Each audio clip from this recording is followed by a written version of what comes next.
So that's how one reasonably cool guy managed to kill 3 people during one surgery.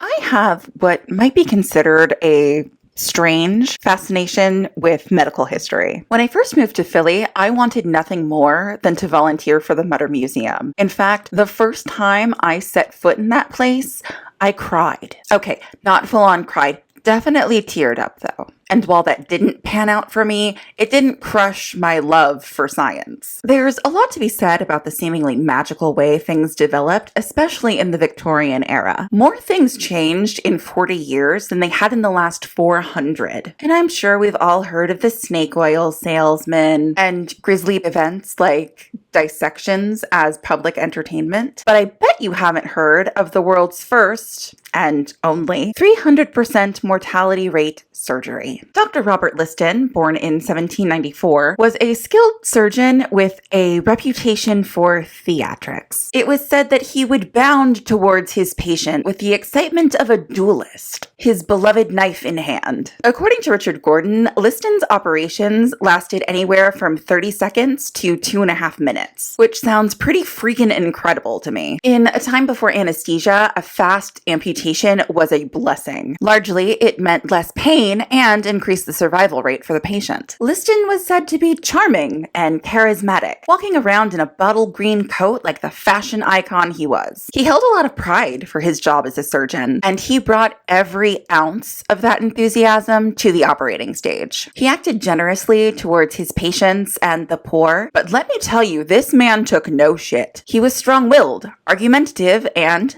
abrasive. And yeah, all his colleagues hated him because he wasn't a bro and actually did his job helping the people that other doctors tossed aside as hopeless. In fact, and this might actually be my favorite part, when Liston discovered that his colleague Robert Knox was mistreating one of his patients, Mary Patterson, he called him out. And if you're thinking, Robert Knox sounds like a familiar name, that's because he's the same Robert Knox associated with the Burke and Hare murders. Liston later suspected Patterson's death to be foul play.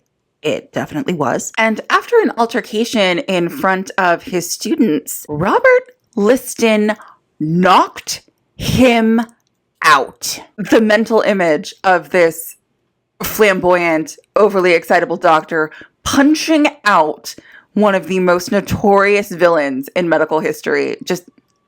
I love it. And because Liston was said to have been of a really strong moral character, he actually buried Mary Patterson's body because the thought of her being dissected offended him. This man even had a surgical knife named after him. When I tell you Dr. Liston was incredible, I truly mean it. If surgery and the medical field had rock star level icons, he would be one of them. In fact, most of his inventions, including a leg splint used to stabilize femur fractures and dislocations, is still used today. He was also among the first surgeons to support basic hygiene, especially when it came to surgery. Back then, having blood crusted around your nails and dirty, stained operating coats was thought to be your badge of honor for working in the medical field, and frankly, that's just gross. He would actually remove his bottle green coat before proceeding with surgery, and even, dare I say, washed his hands. What can I say? Germ theory wasn't widely accepted, it wasn't widely understood, and people still believed in the miasma theory, as in bad air made you sick. But really, it's his enthusiasm that truly sets Liston apart. And it sets the stage for his notorious 300% mortality rate surgery. Okay, so if you're working on one patient, where does the other 200% come in? As I've said, Liston was a showman first, a surgeon probably second. So when it came time for another theater amputation, he brought his usual flair for the dramatic. He successfully severed his patient's leg in under 2.5 minutes, and while doing so, accidentally also removed his assistant's fingers.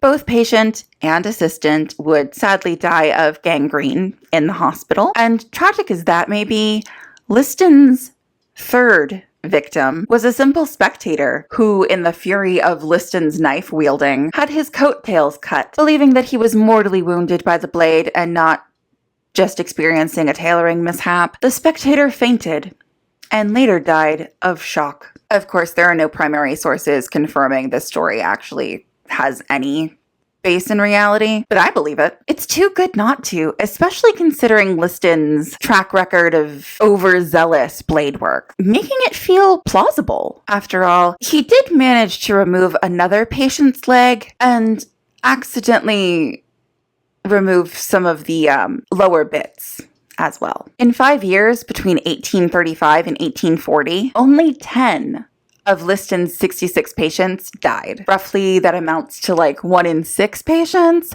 while other neighboring hospitals had a record of losing 1 in 4. This man was so cool, he even performed the first public surgery using anesthetic ether. Given the change in circumstances, I really hope he took his time with this one. His successes also inspired 2 of his students to also radically change the field of medicine in that era. James Simpson went on to develop the use of chloroform as another type of anesthetic, and Joseph Lister, the future namesake of Listerine, developed further aseptic techniques to ensure that patients actually survived surgery. And somehow, this is not the wildest story. Wait till I tell you how the doctors' riot of 1788 started. So that's how one reasonably cool guy managed to kill 3 people during one surgery. If you enjoyed this video, hit that red subscribe button, especially if you want future content on strange medical history. Honestly, I would love to hit 500 subscribers before the end of the year. And if you're craving something different, check out one of my art videos. Let me know your thoughts in the comments below, and I'll see you in the next one.